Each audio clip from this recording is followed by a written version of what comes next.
Need your daily fix on mixed martial arts? We're going to kind of recap Bellator 155. From UFC 198. Who's who? Kind of a controversial decision. And who's not? I couldn't figure out why, and then it hit me. Well, don't you fret, because Golden State Media Concepts got you covered. Get your daily dose of MMA podcasts. Everything from the UFC, Bellator Fighting Championship, Extreme Cage Fighting, Invicta Fighting Championships, and so much more. Join us as we talk about some of the biggest names in mixed martial arts. We've got you covered here on Golden State Media Concepts MMA Podcast.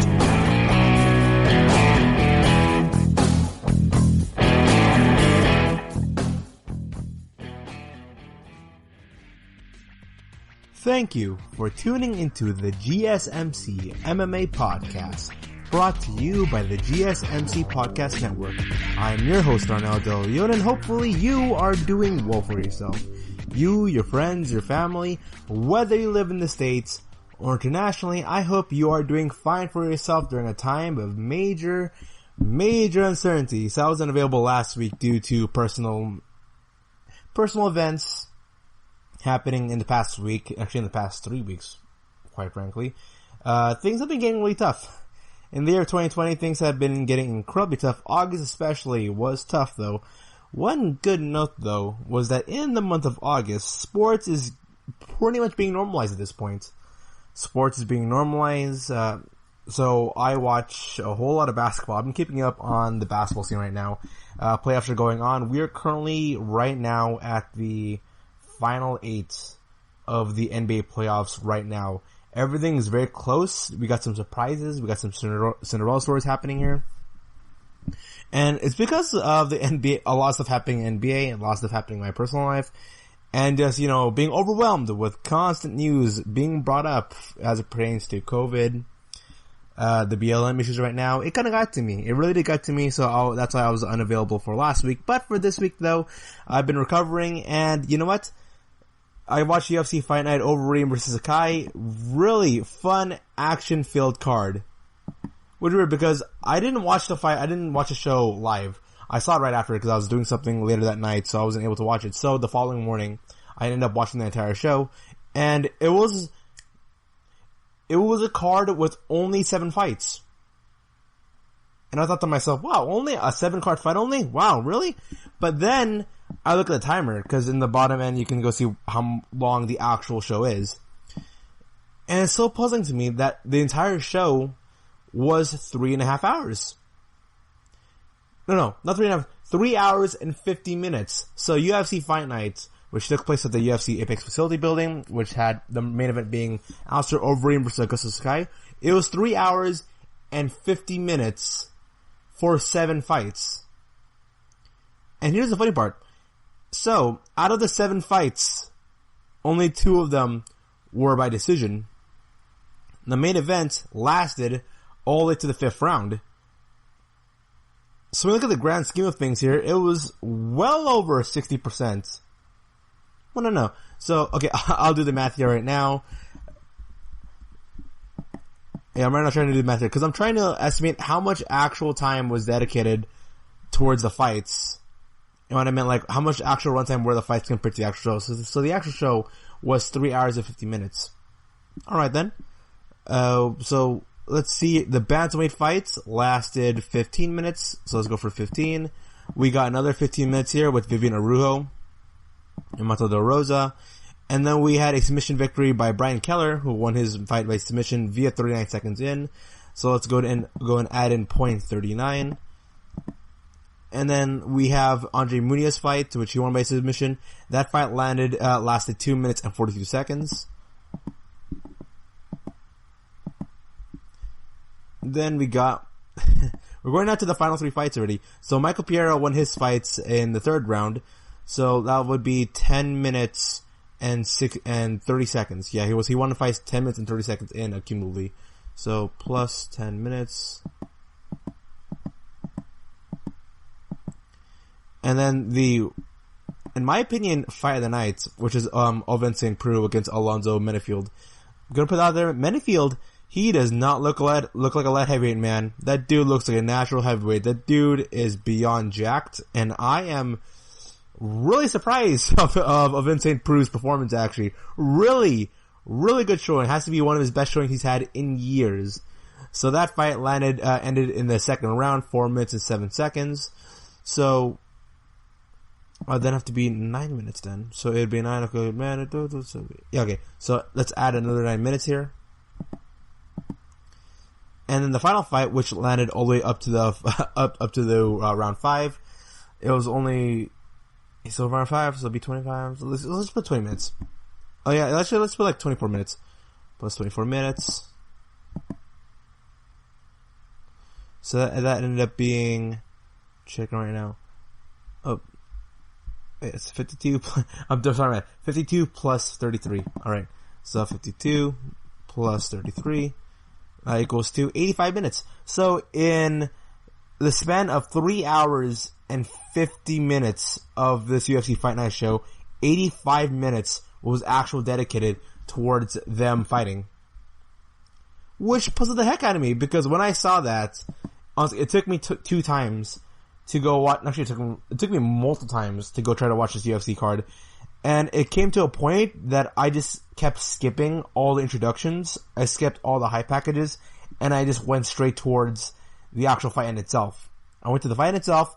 I saw the replays, saw the decision. That's what matters to me the most here. But my goodness, I think there's also another fight set out there for the recent UFC Fight Night events, to which less than 35-40% of the actual show involved fighters actually fighting, and then about 60% of the show was just all hype packages. Because this show felt long, man. This was almost a 4-hour show for only 7 fights. And a lot of these fights ended by, not by decision. Man, wow, just wow. It was a tough thing to watch. It really was.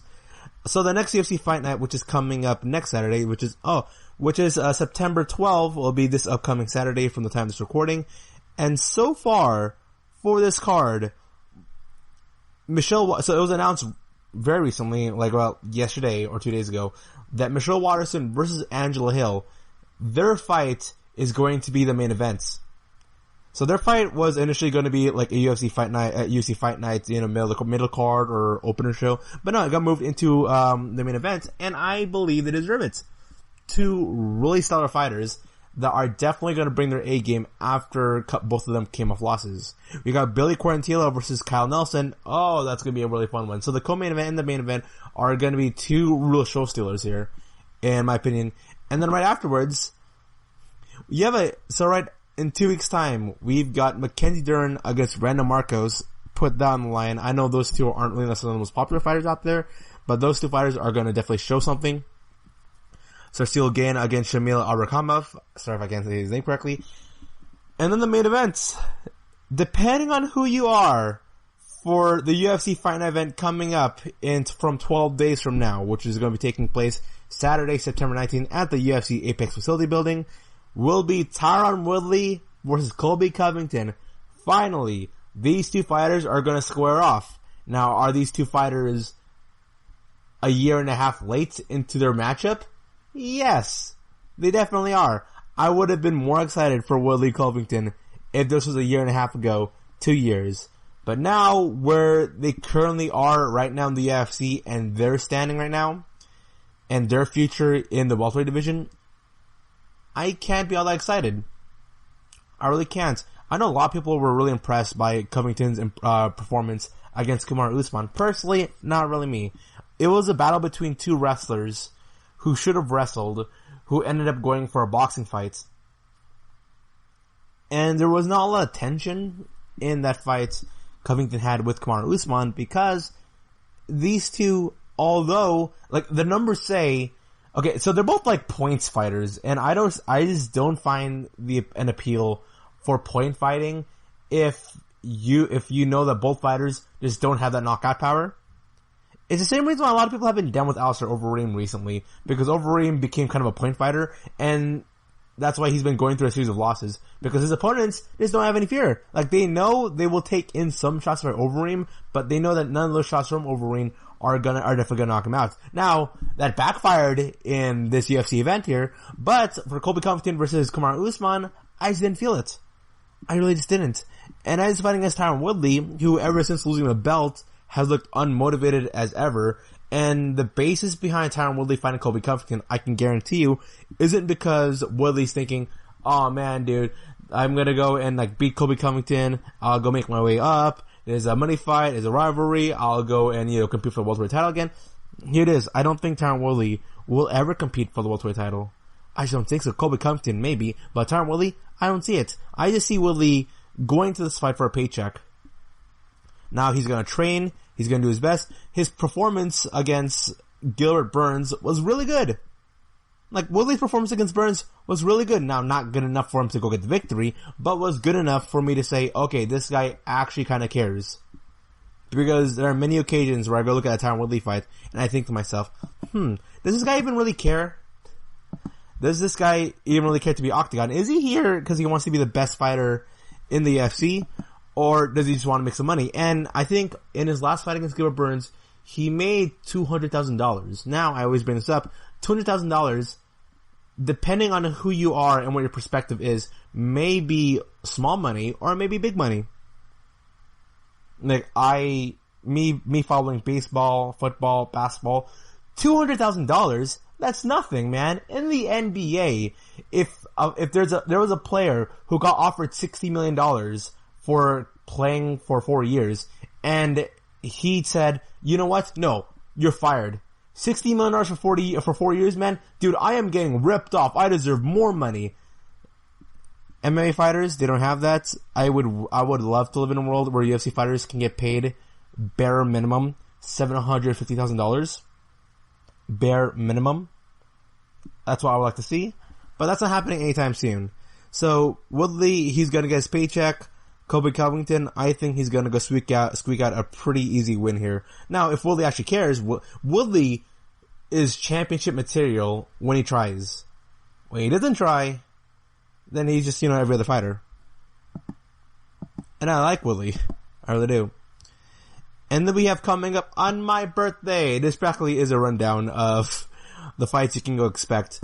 So UFC 253, where will the event be? Not really sure. Could be Apex Facility Building, could be in Vegas, because the UFC Fight Night, with Overeem vs Sakai, that took place in Las Vegas. Congratulations. So Adesanya versus Paulo Costa, a lot of hype is going into this fight. I don't know what I'm doing. I'm gonna go bring over my friends to a Buffalo Wild Wings, and you'd be surprised that Buffalo Wild Wings is indeed still open, and not only that, they are still doing watch parties. I had a friend, he watched the Fight Island main event of Jorge Masvidal versus Kamaru Usman, and surprise, surprise, there was actually a line. According to him, there was a long line, and people couldn't even get into the actual building because it was so packed. Now, of course, COVID, social distancing, whatever is going on over there, but there's a real probability I might invite my friends over, and we're gonna go watch this event, because it is a really hyped up fight. And then we have the light heavyweight co-main event for the vacant light heavyweight title, because Jon Jones moving up, of Dominic Reyes against John Blachowicz. We got Claudia Gadelha against Yan Chunyan, a fight Claudia Gadelha has to win. There's no doubt about it. She has to win that fight. And we have Diego Sanchez against Jake Matthews. Oh, Jake Matthews. I know he's not that popular, but trust me, he is definitely a proper Iron Man.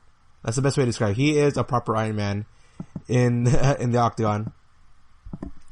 Alright, so I'm going to just go over quickly here some quick news here before I get down to Sakai versus Overeem, how that card went out. So we have Beth Correa. She's announcing her retirement though, which is pretty sad, because she wasn't on a good roll. She was on a good roll. She's not going to be anywhere near the title scene anytime soon right now. But she's retiring. She's going to do something else in her career. Good on her. There's a lot of speculation going on right now that Nick Diaz might make a return. Nick Diaz speculated he might come back 2021, and Darren Till's name is just being thrown out there. Darren Till versus Nick Diaz. That's definitely gonna sell seats. It will. And here's an interesting one. So, for those of you who don't know, EA UFC 4 was released. So, ironically, it was released something like 2 weeks span between the new NBA 2K21 game that pretty much is getting review bombed right now. Not doing all that well. A lot of players are just getting really upset with EA. The same thing was happening for Madden NFL. Currently right now, Madden NFL 21 is the lowest rated game out of any video game out there on the website Metacritic. That might be just trolls. That might just people being, upset because rage culture in video games is ever so prevalent. But I'll get to those news later on. That's what's happening right now in the world of mixed martial arts. And then after the short break here, I'll be discussing UFC Fight Night, Alistair Overeem versus Gustafson Sakai, and I'll go in deep more as pertains to MMA news, and also some hot topics in the world of mixed martial arts. This is Arnel De Leon, coming back after the short break here. See you soon.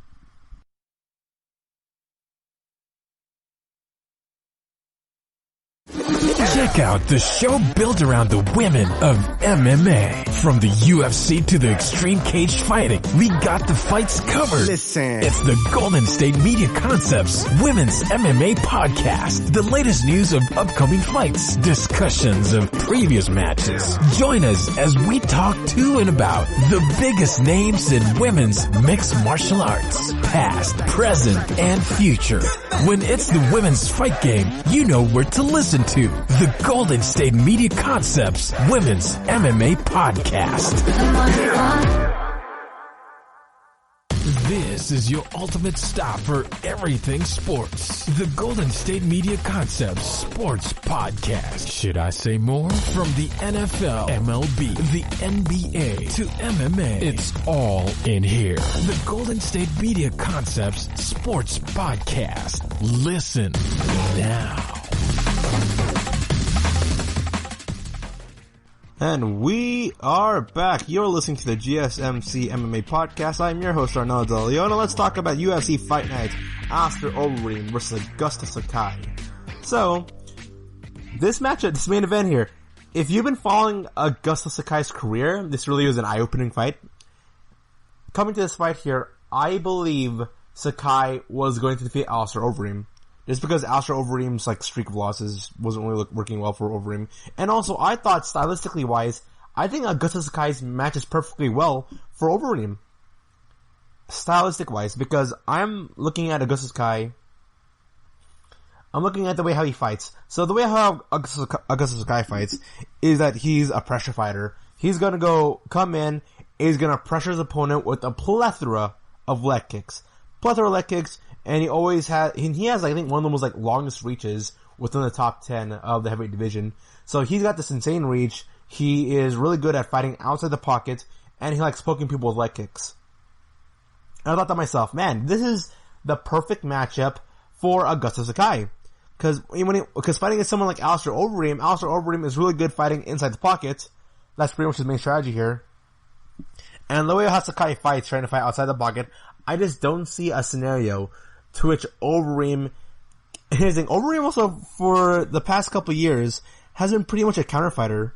He's been a counter fighter, pretty much fighting for points, and the only way Overeem would defeat Gustafson Sakai is if he were to go out there and do something wild.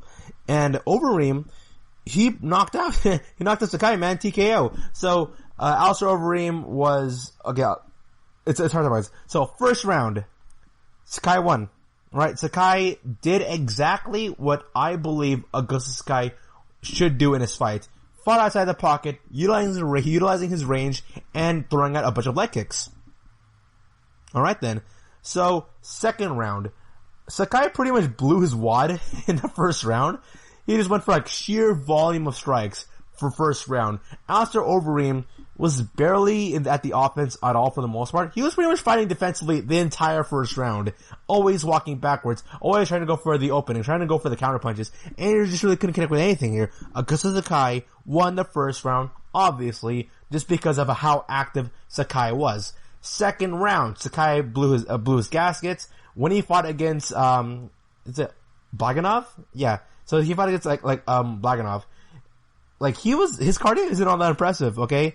If you're telling me who's got the better cardio, Overeem or Sakai, easily, it is Overeem. Who would beat the other fighter if they had full energy the entire time as if it was a video game? Sakai. And so Sakai, he was gassed out in the second round. Then, although Sakai was pressuring in on towards Overeem was able to land a couple of good counter punches. So it wasn't like Sakai was pressuring Overeem and Overeem was just taking it like the first round. Sakai was pressuring in on Overeem, but Overeem was able to come in for some good counter punches, and it was enough for Overeem to go win the second round. And then third round happened. So going to the third round, Sakai, since he was way less offensive in the second round, he was able to go do the same thing over again. Like, he replicated the first round again, the third round, utilizing long jabs. That's one issue that Sakai really needs to work on. He needs to work on dirty boxing a lot, okay? Like, the guy is like a fish out of water, and he's doing everything he can to avoid clinching, or avoiding uppercuts, or avoiding any hooks. Because Sakai himself, he doesn't pull off any uppercuts. He doesn't pull off any hooks. The dude strays away from dirty boxing completely. His strategy pretty much is jab, jab, jab, leg kick, body kick, jab, leg kick, jab, high kick, jab, jab, jab, body kick. So, he tried to win through sheer accumulation of points. And he was able to do that. He did a third round.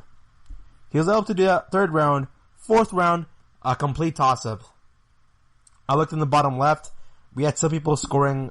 Here's the thing. We had some people. So some people were scoring like 10-8s for Overeem in the fourth round, and I was so shocked by that. And honestly, fourth round was pretty close. Overeem was definitely doing a lot more work. It really was a chess game of, okay, who here is going to come into this round the fresher fighter? Whoever is the fighter that's trailing back and their cardio is not working for them, they're going to lose this fight. That's how it was. So going into the fifth round, I had it tied. People had Overeem winning some rounds via 10-8. Some people saying Augusto Sakai won 3 out of the 4 rounds. I said Sakai won 3 out of the 4 rounds. Fifth round happened. Cardio just got to Sakai, man. Cardio got to Augusto Sakai, and Sakai started being a lot less safe. I think he began to recognize, okay, so although I'm landing all these body shots, these long jabs, and these like leg kicks and stuff, he looked battered.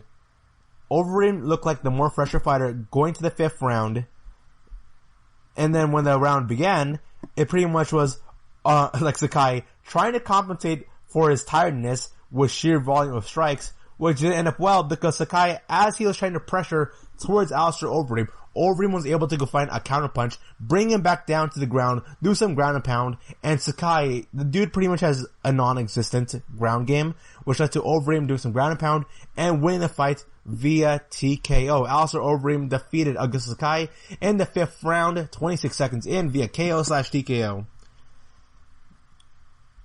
The fight stats is very interesting. It was a very close fight.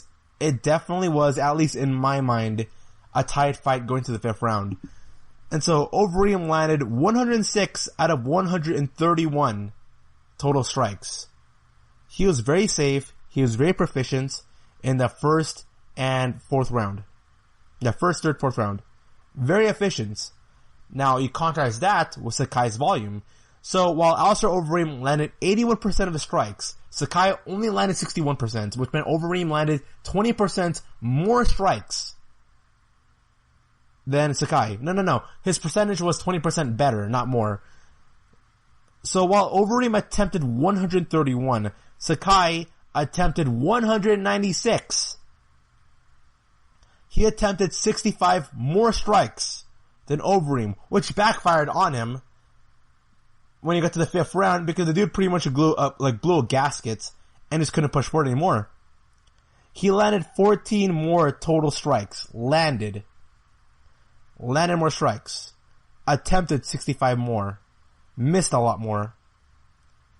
And then we get to significant strikes here. Overeem, great striking proficiency, 81%, 92 out of 114. Sakai, yeah, he landed more significant strikes as well over Overeem. But then he also landed 59? Yeah, it's 59. He attempted 59 more significant strikes. So it's 81% versus 57%. And then we get to the takedowns. Overeem was able to get some takedowns in onto Sakai, fourth round. Did some ground and pound work. But yeah, Sakai, he had a good showing. He really did. But Overeem, being the proper veteran that he is, fought smart, fought diligence, and Sakai fought the best way he could, and just his cardio just couldn't keep up with him by the 5th round. And Overeem was a calm cucumber, man. He knew what to do, he knew how to finish the fight, and he fought the long fight. Congratulations for Alistair Overeem. Who do I expect Alistair Overeem to fight in the near future? He already fought Jillian Rosenstrike, didn't he? I'm trying to think right now, because currently right now in the heavyweight rankings, things are kind of meh. What I mean, things are kind of meh right now, in that it's Stipe Miocic, Francis Ngannou, and despite the fact he has not fought at heavyweight in years, we got Jon Jones.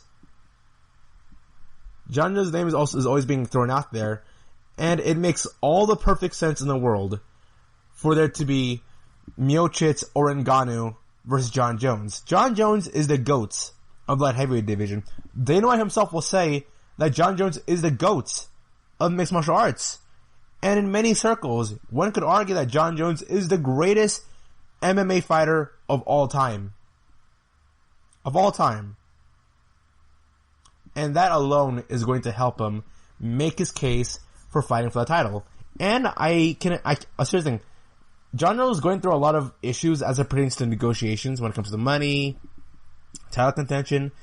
I can see Jon Jones fight who I believe is going to win in the next matchup here, Stipe Miocic. I think Miocic is going to defeat Ngannou. Then it'll be Miocic Jon Jones. And then whoever wins that fight might fight Ngannou, or they might go through a series. Here's the fun part right now. So the heavyweight division is pretty much stuck with a revolving door of 3 people right now. Ngannou, Miocic, Jon Jones. And with the style that those 3 fighters fight, we could see a best of 3 with Miocic and Ngannou, with Miocic and Jon Jones, with Jon Jones and Ngannou.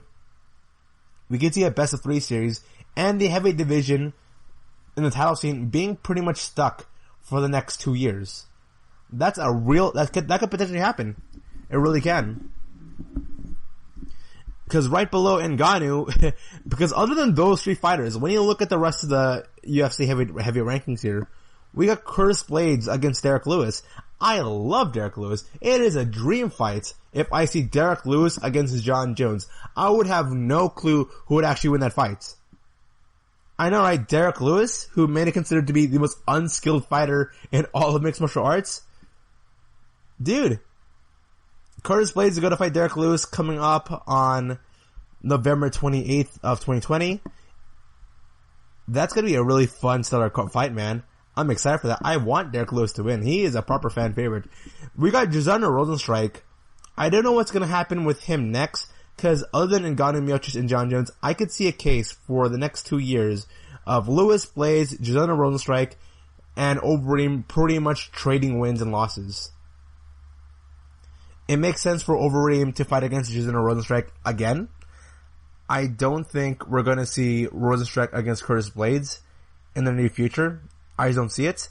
I would love to see Derek Lewis against Jillian Rosenstrike. I'd love to see Derek Lewis against everybody. That's the honest truth. I'd love to see the guy smoke everyone, and then as he makes his way to the title picture. But yeah, the heavyweight division right now, it's kind of clogged up with those 3 right now. We got fun matchups. We still have Overeem, Lewis, Jillian Rosenstrike, Curtis Blades. You can have those fighters all go and like trade each other wins and losses for the next 2 years. You can do that, because there are currently no young prospects to look out for currently in the heavyweight division. We got Augusta Sakai, whose momentum pretty much stopped with Alistair Overeem. Oh man, here's a real possibility here. We could see... So, 2 names that stand out to me right now is Alexei Oleinik and Fabricio Werdum. I could see it. I could see Werdum versus JDS. That could be a real super fight because of how name value it is. We could see a rematch between Alexei Oleinik and Werdum, because Werdum had probably the worst performance of his entire career against Alexei Oleinik, and they can run it back again. I don't know the status is for Walt Harris, but we can see Walt Harris against Alexander Volkov will be the next best matchup. But yeah, I'm looking currently right now, Cecile Gain, he's a prospect, and there's a lot of things going for him right now. So on September 19th, we got Shamil Akhmedov against Cecile Gain. Those are two prospects you should definitely look out for. Oh, I didn't recognize this now. Alexander Gustafson is coming off 3 losses in a row, but there are 3 losses that are actually really impressive. Like, he's one of those fighters who, although he's losing, he has enough name value in himself to argue his way into the top. So we could see Alexander Gustafson versus JDS. I think that's another one. That's another dream fight that we could potentially see in the heavyweight division right now. You can make any matchup right now in the UFC heavyweight division because of how things are clogged up at top. Who would I put Verdum against? Because Verdum, he had a amazing performance against Alexander Gustafson. Verdum versus Overeem? For the hardcore fans, people will definitely buy tickets or will pay money to go see that. No, who am I to go bring that up, actually, considering the fact, we got COVID right now. Yeah, it's strange. It really is strange. But yeah, the heavyweight division now, it's kind of slaughtered right now. I can't wait to see what happens next. And so after the short break here, I'll be discussing the co-main event, which is Ovince St. Preux against Alonzo Menifield. Easily, without a doubt, in my opinion, the fight of the night. It was an eye-opening performance for me to go see OSP and Menifield.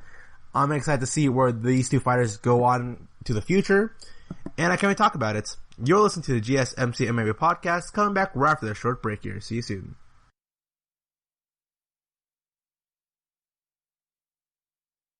Tired of searching the vast jungle of podcasts? Now listen close and hear this out. There's a podcast network that covers just about everything that you've been searching. Hey! The Golden State Media Concepts Podcast Network is here. Nothing less than a podcast bliss with endless hours of podcast coverage. From news, sports, music, fashion, cooking, entertainment, fantasy, football, and so much more. So stop lurking around and go straight out to the Golden State Media Concepts Podcast Network. Guaranteed to fill that podcast itch. Whatever it may be. Visit us at www.gsmcpodcast.com. Follow us on Facebook and Twitter, and download us on iTunes, SoundCloud, and Google Play.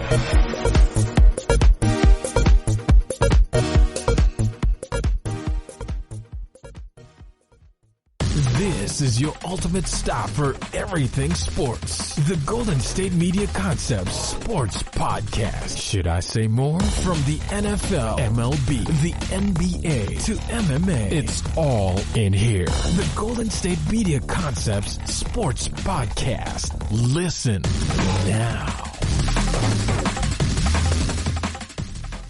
And we are back. Once again, you are listening to the GSMC MMA podcast, brought to you by the GSMC Podcast Network. I'm your host, Arnaldo Leon, and we have here Augusta Sakai versus Alistair Overeem at the UFC Fight Night event. Overeem was able to defeat Augusta Sakai, but what else is going on in this card here? And I say right now, the fight of the night belonged to OSP Ovince St. Preux against Alonzo Menifield. Gonna put this out right now. Alonzo Menifield, man, you are certainly not a light heavyweight. Him and Paulo Costa, two dudes that don't look like they belong in their respective divisions. I just don't buy it, man. The Menifield is jacked. He is huge. Now, although he lost weight, granted he lost weight for this fight, the dude looks like a natural heavyweight, man. Oh, man. So, when it came to Menifield versus OSP, I put all my stock on Menifield. Just because OSP's recent performances hasn't really been... It's been kind of a downer for me, to be personally honest with you. So, he just came back from making his heavyweight debut. And his heavyweight debut fight against... This was Ben Rothwell? Okay, so, looking at OSP, he lost to Ben Rothwell, making his UFC heavyweight debut. Alright then? And here's the thing, OSP, he had a really good showing. A good showing to Rothwell, but when I look at everything that OSP has done in the past 2 years, he has won 3 of his last 7 fights. He is 3-4 in the past 2 years. He had a good showing against Michael, I can't really say his name. Mikhail Olinchik. Can't really go say it though. Great performance by him. But I can't really be impressed by all of that considering that OSP, who was at one point was a top 5, top 3 contender in the light heavyweight division, now fighting people outside the top 10. So I wasn't all really that high for OSP. And so when he fought against Menifield, all the momentum carrying over towards Menifield, I thought to myself, alright then. So Menifield is going to win this against OSP because the one issue OSP has is that he has a tendency of being very passive when he really shouldn't be. The guy has great knockout power. The dude's striking is unbelievably awesome. It's great. But he isn't a point system fighter. He tries really hard to be a point system fighter, and he has the skills and tools to become a point system fighter. But with the way how OSP fights, his fighting style, where his arms are being dropped down, which I still don't get why OSP does this, but his arms are dropped down, which leads to somebody like Menifield, who fights similar to Menifield, to go just barrel their way in and go for like leaning jabs and just freaking take down and just take out OSP. He's very susceptible to he's very susceptible to takedowns towards, some guy just bullying him up front in the dirty boxing and inside the pocket. I just didn't see, stylistically wise, how OSP could defeat Menifield. But OSP, man, so what he was able to do, it really was like a matador in a bullfight. We got this gigantic dude in Menifield just barreling his way through onto OSP. OSP several times throughout this entire fight. He won the fight via 4 minutes and 7 seconds in the second round via KO, via a quick counterpunch. So Menifield several times would barrel at his way to OSP. And what OSP usually does in most of his fights is that when someone's barreling at his way in, he has a tendency of walking backwards and putting his back onto the cage. And then he'd be clinched, and OSP isn't all that well good in the clinch. He's just generally not all that well good as it pertains to fighting somebody inside the pocket. But what OSP did when he fought against Menifield was that he would sidestep over to his right and land a clean shot. Yes!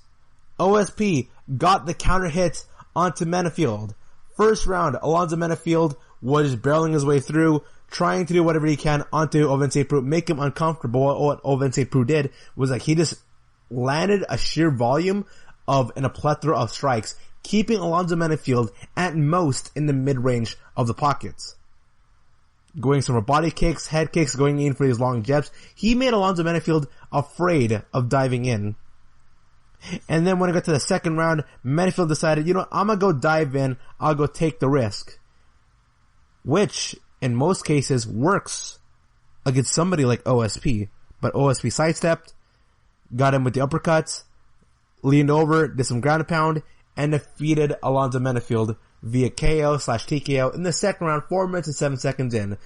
Ovince Prue, man, he attempted a whole lot of strikes. So what's very obvious about OSP in his game is that he pretty much just melts by the time he gets to the end of the the third round. He just melts. So his strategy is, okay, so there's gonna be this raging bull guy coming at me, this gigantic dude who definitely isn't a light heavyweight. I'm just gonna go and just pressure the heck out of him with my sheer volume of strikes, and I'm gonna land something on him. And that's what OSP did. OSP landed 33 out of 80 total strikes, 41% compared to Alonzo Menifield's 21 of 43%. But all that pressure, and Menifield himself isn't a good counter striker at all, or he doesn't know how to handle himself when he's moving backwards. So OSP pressured Menifield, and in terms of significant strikes, OSP, all the significant strikes counted. Every strike St. Prue attempted on Menifield landed, or at the very least, it mattered a lot. That even when Alonzo Menifield was blocking it, actually, he felt some damage or some pain from those leg kicks. So OSP, impressive performance there in his fight against Menifield. I did not think St. Prue would win the fight, but you know what? He proved me wrong. He did. And let's go to light heavyweight rankings here. We have Dominic Reyes against John Blachowicz coming up 12 days from now, September 19, 2020. And we have probably a fight there contender here with Thiago Santos against Glover Teixeira, who will win that fight. A complete toss-up in the air. Dominic Reyes, Blachowicz, Teixeira versus Santos. One positive aspect of Jon Jones moving up the heavyweight division is that because Jones is moving away, the light heavy division, although not stacked with star power like it was years ago, is a lot more fairly balanced. A lot more. We have Dominic Reyes, Thiago Santos, Glover Teixeira, and John Blachowicz. Those 4 fighters can go at it. We also have we got some fighters like Jiri Prochazka, Alexander Rakic. Anthony Smith will definitely be a gatekeeper for the longest time. And then, look right now. Misha Kirkunov. Misha Kirkunov and Ryan Spann. So we have Ryan Spann against Johnny Walker coming up in the same card, September 19, 2020. That'll be an interesting fight. That'll be definitely an interesting fight. I want to see Menefield against Johnny Walker with Michael Bisping on commentary. Just so it'll just be Michael Bisping making fun of these two dudes being unnaturally jacked. That's what I want to see. And another fight to me that really stood out in this card here was that we had ourselves Vivian Araujo against Montana De La Rosa here. This is a great performance by Vivian Araujo. Let me go pull up where she is right now currently in the rankings. Because Araujo came in as a favorite, and I was very confused as to what Montana De La Rosa's strategy was going into this fight. I really was.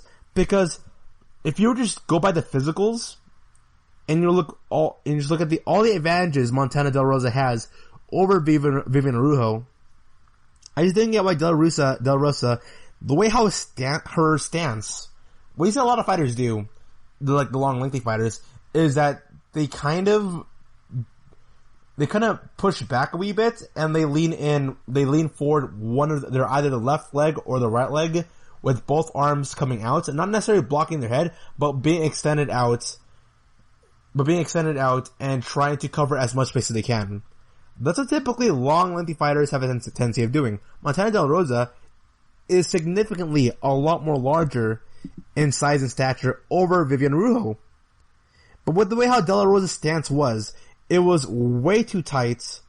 De La Rosa was tucking her chin down for some reason. She bended her body downwards instead of backwards, and she placed her head down, so it was a lot more easier for the more smaller Vivian Araujo to land in some headshots. And I just didn't get why Montana De La Rosa's stance was very awkward.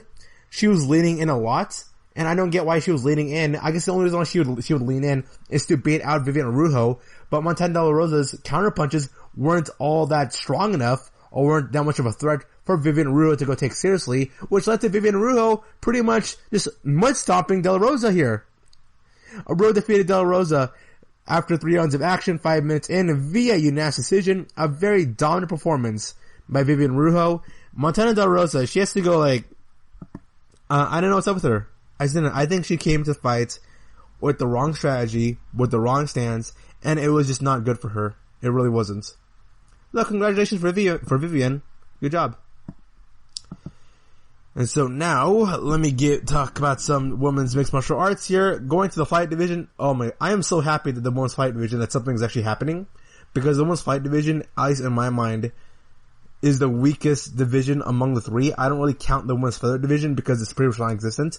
We have Valentina Shevchenko coming back from injury, fighting against Jennifer Maia. Poor Joanne Calderwood. If only she just waited out for another month.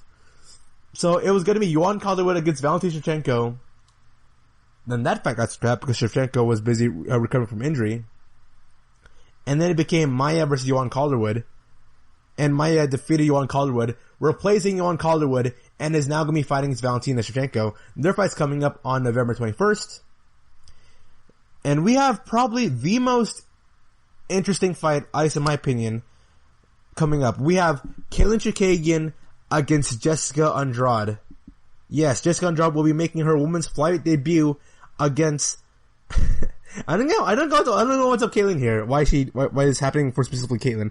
But Caitlyn Chicagan, she fought against Anthony Shevchenko, who had no business fighting against Caitlyn Chicagan. Anthony Shevchenko had no business fighting against somebody as good as Caitlyn. And now we have Jessica Andrade coming in from the strawweight division. Jessica Andrade, who, if there was a UFC women's atomweight division, would murk everybody. Admittedly. It's a very eye-opening matchup here. I'm definitely gonna watch, everyone should watch Andrade vs Chicagan just to see what could happen here. Like, what could possibly happen when we have this short-statured, very powerful, speedy Jessica Andrade against a much more bigger, significantly a lot more bigger Caitlyn Chicagan, who could actually fight at women's featherweight division. David versus Goliath. That's what I see. And then we have a really fun match. We got Cynthia Calvillo against Lauren Murphy. Lauren Murphy, who was a gatekeeper at one point, is coming off 3 fights in a row winning, defeating Andrea Lee, Roxanne Daffrey, and Mary Marella. And she'll be fighting against somebody who was outside the top 10 in the beginning of the year in Cynthia Calvillo, with a surprise victory over Jessica Ai. Here's the thing, I am personally really high, and I think the UFC is really high in the stock of Cynthia Calvillo. I definitely think she is good enough to defeat Caitlyn Chicagan. She is good enough to defeat Valentina Shevchenko. If Cynthia Calvillo can defeat Lauren Murphy in this fight, I'm predicting Cynthia Calvillo defeats Lauren Murphy in this fight. If Cynthia can win this fight, then she is definitely either next in line for a title fight, or she's going to be right behind Caitlyn Chicagan, or she's going to be fighting against Caitlyn Chicagan, and winner of that fight is going to fight either Jennifer Maia or Valentina Shevchenko. I don't have enough confidence. I'm not going to place enough confidence points in Jennifer Maia. I think Valentina Shevchenko is going to defeat Maia, which is going to lead to, I believe Caitlyn Chicagan is going to defeat Jessica Andrade, which will lead to the rematch of Chicagan versus Valentina. Valentina will win that fight, which will lead to Valentina Shevchenko against Cynthia Calvillo. And I think, stylistically wise, Cynthia Calvillo is the most likely person in the women's fight division to go defeat somebody as good as Valentina Shevchenko. That's what I'm predicting right now. Yeah, we have Roxanne Daffrey against Andrea Lee coming up this upcoming Saturday. 2 personal fan favorites right there. And then we have another one on October 17. We got Jillian Robertson against Poliana Patello. Jillian Robertson is another young prospect that people should go keep their eyes on. We have Amanda Ribas, Jillian Robertson, Macy Barber, and Vivian Rujo making their way up. Really enough, Alexa Grasso is 1-3. Really? So Alexa Grasso, she defeated Ji-Yeon Kim. Great performance there by Ji-Yeon Kim. But it's hard to understand why Alexa Grasso is as high as she is in the rankings here. And so coming back right after the short break here, I'll be discussing some more MMA news along with some hot takes of MMA. Coming back right after the short break here. See you. Want to know the latest in soccer? Then listen to the Golden State Media Concepts Soccer Podcast. From MLS, the World Cup, and the Premier League, we've got you covered. The latest updates, the hottest matches, and news on the league's top players. It's the Golden State Media Concepts Soccer Podcast. David Beckham scores the goal to take England all the way to the World Cup finals. Listen now. And we are back. And so for the final 15 minutes here, I'll be talking about the MMA news. What is going on in the world of mixed martial arts? Well, first off, Beth Correa, it was announced earlier today that she will be retiring, but she's not officially retired yet. So it's coming in from SB Nation. Beth Correa not done with UFC yet, set for a retirement fight versus Yanan Wu on December 5th. Last month it was reported that Beth Correa had been released by the Ultimate Fighting Championships following a loss to Pani Kanazad at UFC Fight on 3 in July. And while she acknowledged the news, it seems she'll be back for more. According to a report from AG Fight, which is confirmed by MMA Fighting, the former women's bantamweight title contender will be back for one more fight, one last fight with the promotion, as she has signed a deal to take part in her retirement fight in December 5 against Yanan Wu. Beth Correa has gone 2-5-1 since 2015, a losing streak that was kicked off by a 34-second knockout loss to Ronda Rousey. As far as it pertains to Yonan, she is coming off a loss to Mizuki Inui over a year ago, bringing her UFC mark of 1-2. So both fighters right now are not doing all that well in terms of their status right now in the UFC. But still, we're gonna see both fighters. Man, it just popped on my feet like Ariel Helwani with no shirt. Ew. So it is also coming in from SBNation.com. The former UFC title contender Ricardo Llamas officially retiring from the MMA. It's over for the UFC feathered veteran Ricardo Llamas. According to a recent interview, he's got a lot to be proud of. He goes on to say, since my fight with Jason Knight, which was a few years back, I've kind of been contemplating. Llamas told MMA media members immediately following his win on August 29. I remember before that fight, I told my wife, I was like, if I have a good performance in this fight, I might just call it a career. But the thing with this sport is you have a good performance, and you have a win, and then you want another one, and then it becomes like an addiction, and you just keep chasing those victories. So this fight with Knight came just after a year with his remarkable bout against Max Holloway, one that saw both men square off in the center of the octagon, trading wild blows, and daring either man to take a step forward. Following his TKO victory over Jason Knight, Llama suffered a brutal knockout loss of his own at the hands of Josh Emmett. A split decision drop against Mirsad Bektesh.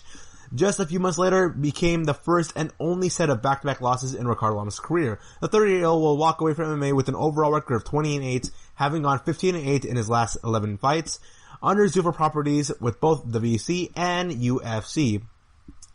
So, what is next for Ricardo Llamas? I'll say this right now. He's only 30 years old.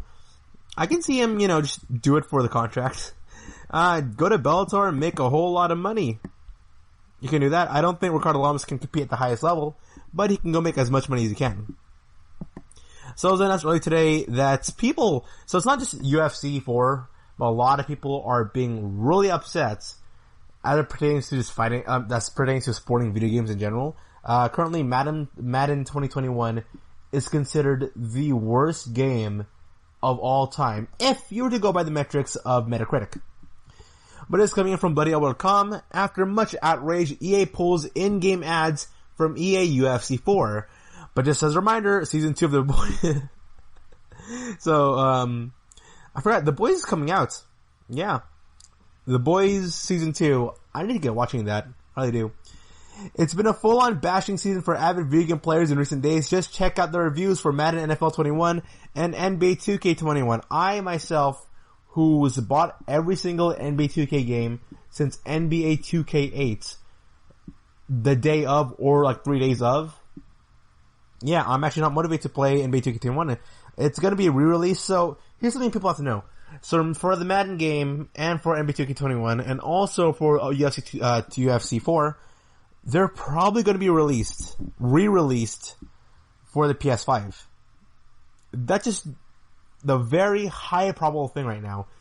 So far, whatever the reviews are for Madden 21, NBA 2K21, I know those are low. I know they are. And for UFC 4, okay, I've read the reviews for all of them. The idea is, okay, UFC 4 seems like the same game as UFC 3, 2K21 seems like the same game as NBA 2K20, and Man NFL 21 seems like the same game as Man NFL 20. It doesn't feel like there's much of a change happening in those games. And I say, these games are going through a major development overhaul, and they're going to be re-released as better versions of themselves for the upcoming Christmas time, to which there's going to be there'll be a new batch of consoles coming up, and these games are going to be re-released there. So, there really is no point playing these games in the modern gen systems or modern gen consoles right now, because you can play better. You can play a better version of it, just wait. It's the equivalent of, like, the PlayStation 2. So the PlayStation 2 was still making games all the way back, like, 2016, I think? Wait, let me tell you this. What is the last, I'll check the PS3. What was the last PS3 game?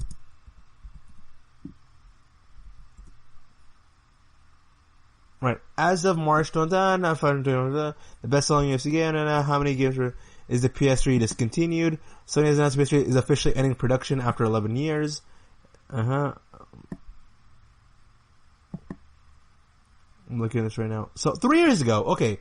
So, 2017 was the last time a PlayStation game was released. 2017, the PlayStation 4 was released around 2013, 2014. No, probably 2012 actually. And so the lifespan of the PS3 lasted a couple of years after the PS4, and there were still very bad games, very toned down versions of games. Like you'd have NBA 2K16 available on the PS3 and on the PS4. Why would you play the PS3 version? It ain't good. And the same logic applies towards the PS5 with 2K21, Madden 21, and UFC 4. That's the reality of things. That be a smart person and save your gosh darn money. But if you have leftover $60 you want to use, there's the idea. And so Electronic Arts EI recently reversed course after a massive uproar on Reddit over advertisements of the Amazon Prime series The Boys being shown in the middle of replay. Apparently these in-game pop-ups were not implemented until 2 weeks after the game's full release. So this is not something reviewers would have been able to pick up right away. Earlier this week, the team turned on ad placements in EA UFC Sports 4 that appeared during the replay moments in gameplay. This type of advertising inventory is not new to the UFC franchise, though we have typically reserved displaying ads to specifically main menu titles or Octagon logo placements. It is abundantly clear from your feedback that integrating ads into the replay and overlay experience is not welcome. The advertisements have been disabled by the team, and we apologize for any disruptions to gameplay that players may have experienced. We realize that this should have been communicated with players ahead of time, and that's on us.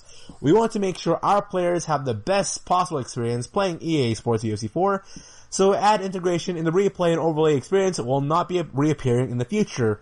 Thank you for your continued feedback in EA Sports UFC 4. So, here's the thing. I would actually like it if it's muted or the volume is toned down low, but it's like right there in the bottom left-hand corner of the screen.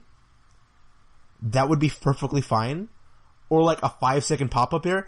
But no, I do not want to see ads or commercials that replicate. I know it's simulation mixed martial arts, right? But I don't actually want to play simulated mixed martial arts.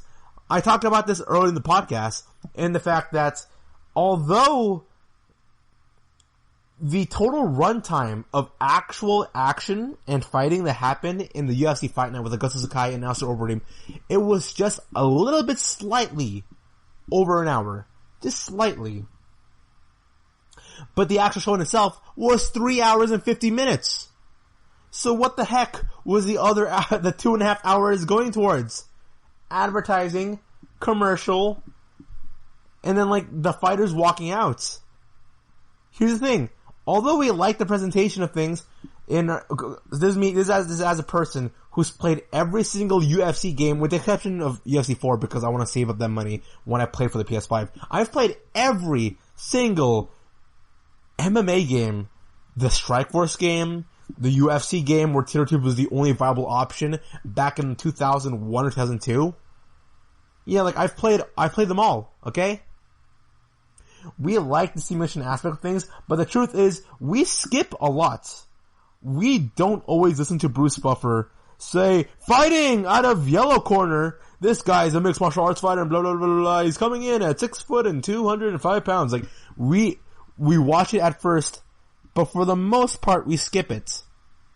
When you play UFC career mode, which is something that I really sell on, which is really the only worthwhile mode in that game, is the career mode.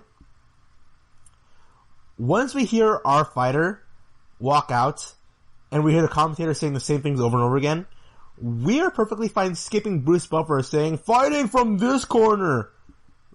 It gets annoying. It really is. Dude, okay, letting you know, me being someone who is relatively young, there are people who are willing to pay money to stop YouTube ads because they just can't, wait 15 seconds and press the skip ad button. It bothers the heck out of me. Alright? It bothers the heck out of me all the time. But even then, people hate advertisements in products they paid money for. That's what I'm saying. People don't want to see that stuff. Alright then? It's understandable why you would pay money to get rid of ads for YouTube ads. But if you pay $60 for a video game, you should play the video game. What is there to say? Like, I get it. It's all about making money. But gosh darn it, dude, it's not a great experience. It's not a fun, enjoyable experience to having to see advertisements and commercials interrupt you in the middle of a game. Like, and here's the thing, since we're going by simulation aspects of things, let's say you're playing UFC 4 and your custom fighter is about to go and fight for the light heavyweight title. That's what I always do. I always book my guy to be competing in light heavyweight. After one round of action, my guy goes to the corner. Why does it make any sense for my guy in the corner, in the middle of him resting up, him thinking about what to do next in this title fight, why would it make sense for him to all of a sudden start watching a commercial? I don't care if it's Avengers. I don't care if it's for the PS5. I don't care if you're selling me the next best thing since sliced bread. In terms of a simulation, I ain't watching that. It ain't happening. It just ain't happening. So, this is coming in by MMAJunkie.com and also other news sources that Nick Diaz is coming back in the year 2021. Darren Till has an idea for his comeback fights. Comeback fights?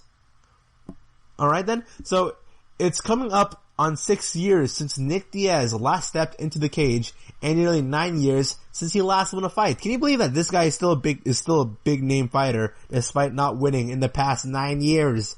Man. Count a fellow former welterweight title challenger among these, throwing a hat in the ring, albeit very early, Darren Till. Darren Till posted on Twitter saying, if Nick Diaz, 209, wants to come back and scrap, who's the biggest star, fight, and best fight for him outside the middleweight champion? Effing me, that's who. Okay, let me look at the middleweight rankings here, alright? Saying right now, dude, Nick Diaz should be fighting nowhere near anybody in the top 10. He shouldn't. No. So I'm looking at the middleweight rankings here. Who would be the most exciting, freshest matchup? And obviously the UFC wants to book Nick Diaz winning. Oh, easy. Uriah Hall. That's the best matchup for him. Uriah Hall, good mid-tier fighter in the middleweight division. Actually, Uriah Hall, he's going to be fighting Anderson Silva coming up October 31st, 2020. Nick Diaz versus Anderson Silva rematch. Nick Diaz against Uriah Hall. Those are two very possible matchups we could see for Nick Diaz. And it's good because Nick Diaz is going to be fighting within the top 10. So win or loss, like he's not moving up anywhere in the rankings, so the rankings aren't going to be messed up. And there'll be a lot less inconsistencies in the rankings. That's one good thing. And another good thing is that Nick Diaz will be fighting two fighters who are fairly popular, and Silva being very, very popular still. We could see Nick Diaz fight out of these two fighters, and it's very plausible that Nick Diaz can beat either of them, because they're both gatekeepers at this point in their careers. So who would I book Nick Diaz to go fight against? Anderson Silva and Uriah Hall. I don't think there's anyone else in the division. He's definitely not fighting a Paulo Costa. He's definitely not fighting a Jack Hermason. He's definitely not fighting against Israel Adesanya. Not a Robert Whittaker. Not a Kelvin Gastelum. All those are bad matchups for Nick Diaz. And if the UFC wants Nick Diaz to have an exciting fight that will go sell tickets, that is good for him, Hall, Silva. And then that brings us to an end for today's podcast. You have been a great, great audience. In the year 2020, things are going a wee bit downhill, but also sometimes it's good to kind of go up here, and I feel up right now, knowing that you have been a great audience for me. So thank you for listening to the GSMC MMA podcast, brought to you by the GSMC Podcast Network. I'd like to ask that please remember to subscribe to the show and write a nice review. That really helps us. Also, if you can please follow us on Facebook, Twitter, and Instagram. Thank you, and have a good night. You've been listening to the Golden State Media Concepts MMA Podcast. part of the Golden State Media Concepts Podcast Network. You can find this show and others like it at www.gsmcpodcast.com. Download our podcast on iTunes, Stitcher, SoundCloud, and Google Play. Just type in GSMC to find all the shows from the Golden State Media Concepts Podcast Network. From movies to music, from sports to entertainment, and even weird news. You can also follow us on Twitter and on Facebook. Thank you, and we hope you have enjoyed today's program.